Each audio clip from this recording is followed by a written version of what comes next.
Cole Ashford was 16 when his mother didn't come home. Not unusual at first. She'd taken a job 3 states away, or so she'd said. But days turned to weeks, and weeks turned to months. The apartment in Casper went unpaid. The landlord changed the locks. Social services eventually caught up with him in a grocery store parking lot where he'd been sleeping in an old Subaru that didn't run.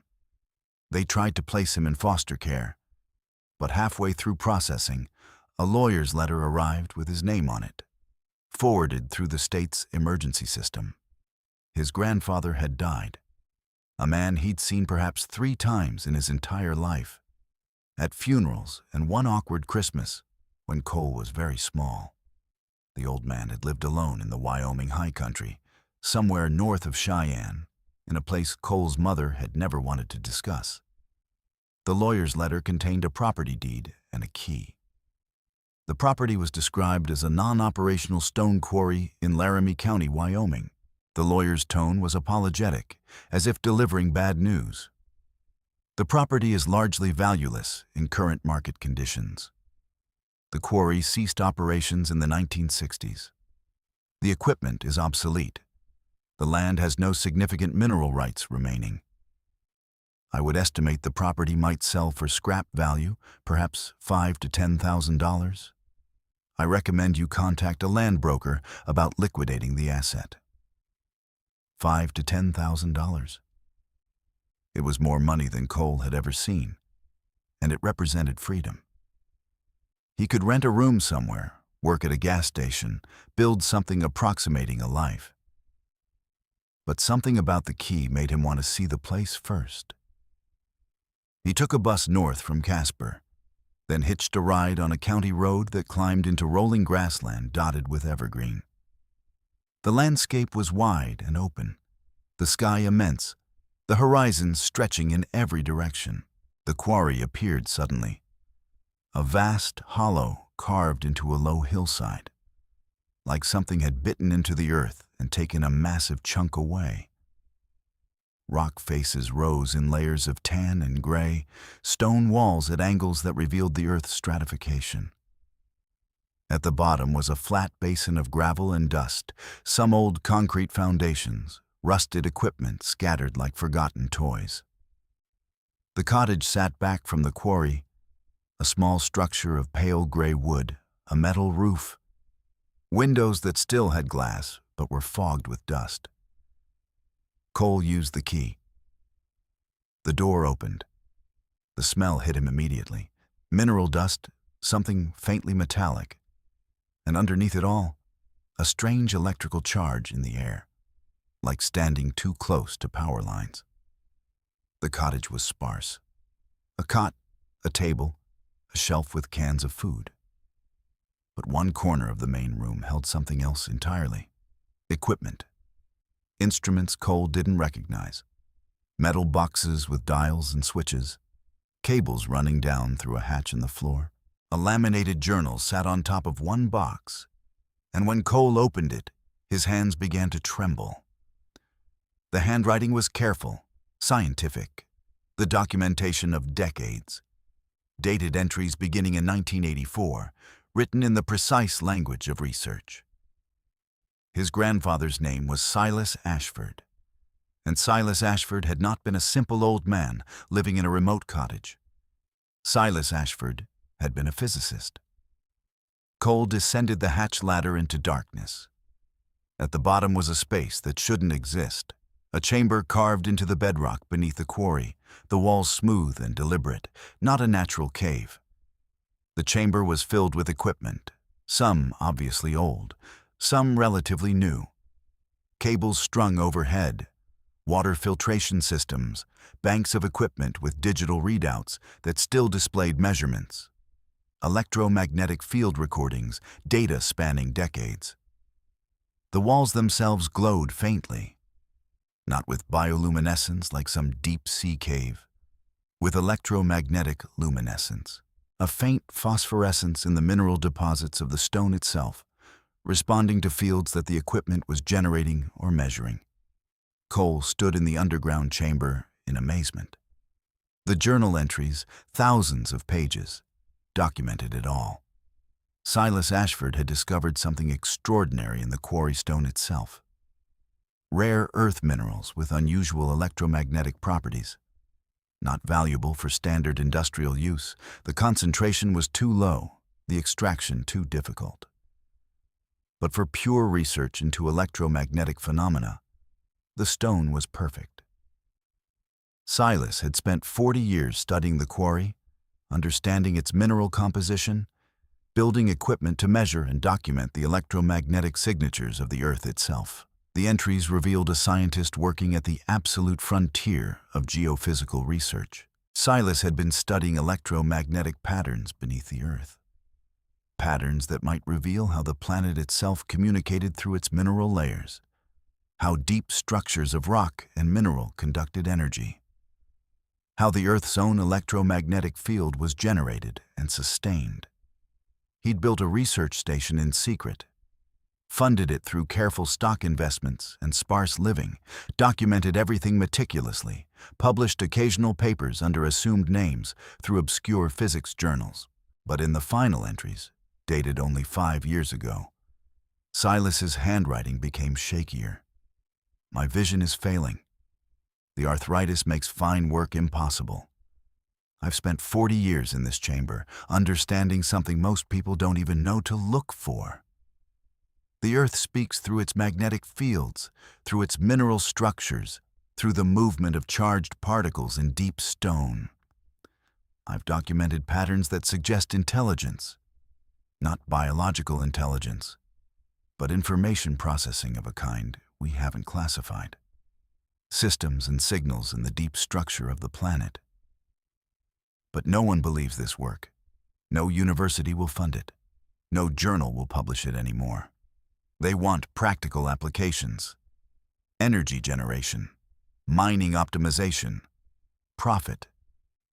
But what I've discovered is not about profit. It's about understanding the living planet itself. If someone inherits this place, if someone with the courage to continue arrives here, the work must continue. The Earth is not silent. We're simply not listening. The final entry was a direct message. Cole, if you're reading this, I'm gone. Your mother was my daughter, and I never understood how to reach her. But I've watched you grow from a distance. You have the kind of mind that questions, that wonders. The kind of mind that can understand what I've built here.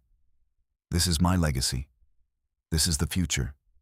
Not money, not comfort, but understanding. The work is in you now. Cole sat in that underground chamber for hours, reading, understanding, processing the fact that his entire family history had been a lie of omission. His grandfather wasn't a simple old man. His grandfather was a scientist on the edge of a discovery that the world wasn't ready to acknowledge. And that discovery was now Cole's responsibility. He emerged from the chamber at dusk. He called the lawyer and told him not to sell the property. He enrolled himself in online high school and began learning everything he could about physics, geology, electromagnetic phenomena. He spent weeks reading his grandfather's journals, understanding the equipment, learning the protocols of the research. Then Dr. Iris Venn arrived in a black SUV, and everything became more complicated. She was a woman in her early 50s, she explained, representing a consortium of private research institutions. They'd been monitoring publications related to rare Earth electromagnetic phenomena for decades. They'd identified Silas Ashford's work. They knew about the quarry, and they were prepared to acquire the property and the research for a substantial sum. $2 million, Doctor, Venn said, standing at the edge of the quarry, the wind sweeping across the vast, empty landscape. That's enough to change your life completely. College anywhere, investments, freedom. All we need is access to your grandfather's research and the mineral specimens from the site. $2 million. Cole's mind spun. $2 million was everything he'd never had, everything he'd always wanted. I need time to think, Cole said. Of course, Dr. Venn replied smoothly. But don't take too long. There are other parties interested in this site. State Geology Survey, private mining operations, university research teams. Everyone wants to know what Silas found.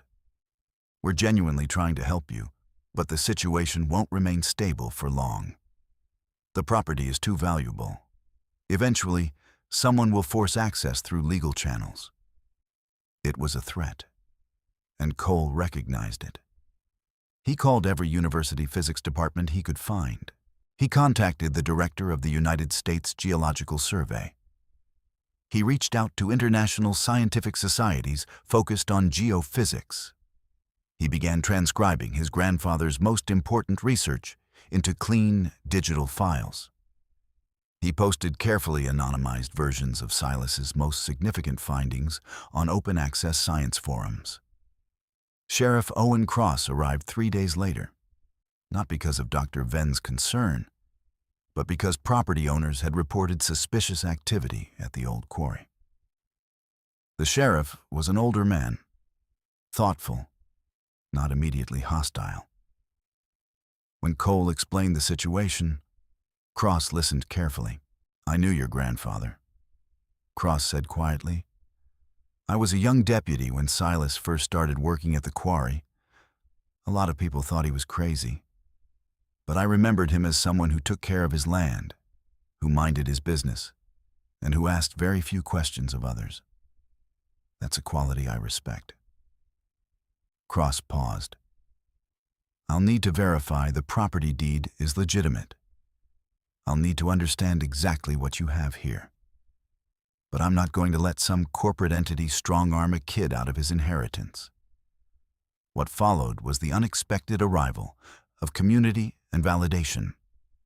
The sheriff brought a professor from the University of Wyoming who specialized in mineral physics. The professor brought colleagues. Articles began appearing in scientific journals about rare earth electromagnetic properties in Wyoming quarry formations. A documentary filmmaker expressed interest in the story. The United States Geological Survey designated the site as a location of scientific significance. Dr. Venn's calls and emails stopped. The legal pressure evaporated. The property became too visible, too publicly valued, too difficult to acquire quietly. Cole stayed at the quarry. He continued his online high school education through the day and worked in the chamber at night, maintaining his grandfather's equipment, understanding the research, contributing his own observations and analysis. He connected with other physicists working on similar electromagnetic phenomena in deep mineral structures. He became part of a community of researchers scattered across universities and institutions, all working on the edges of understanding the Earth's own complex information systems. The quarry looked the same as it always had. A vast hollow carved into landscape, stone walls in layers of tan and gray, equipment scattered at the bottom. But the cottage changed. It filled with computers and data recording systems. The chamber beneath grew more sophisticated, and the equipment continued to hum, continued to measure, continued to reveal secrets that the Earth had been holding in its mineral layers for millions of years. Cole had been homeless. He'd had nothing. And in inheriting a worthless quarry, he'd inherited a connection to something deeper. Not just his grandfather's work, but the vast living planet itself, communicating through electromagnetic signatures and mineral patterns, waiting for someone with the curiosity and courage to listen. Sometimes, late at night, Cole stood at the edge of the quarry and watched the faint phosphorescence in the stone walls. And he understood something his grandfather had written in one of those final journal entries.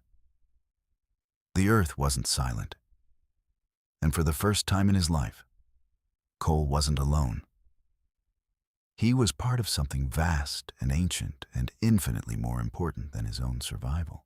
He was part of the conversation between humans and the planet that sustained them. What would you choose if you discovered that the thing you inherited was actually a responsibility to understand something vast and living that most people never acknowledge even exists.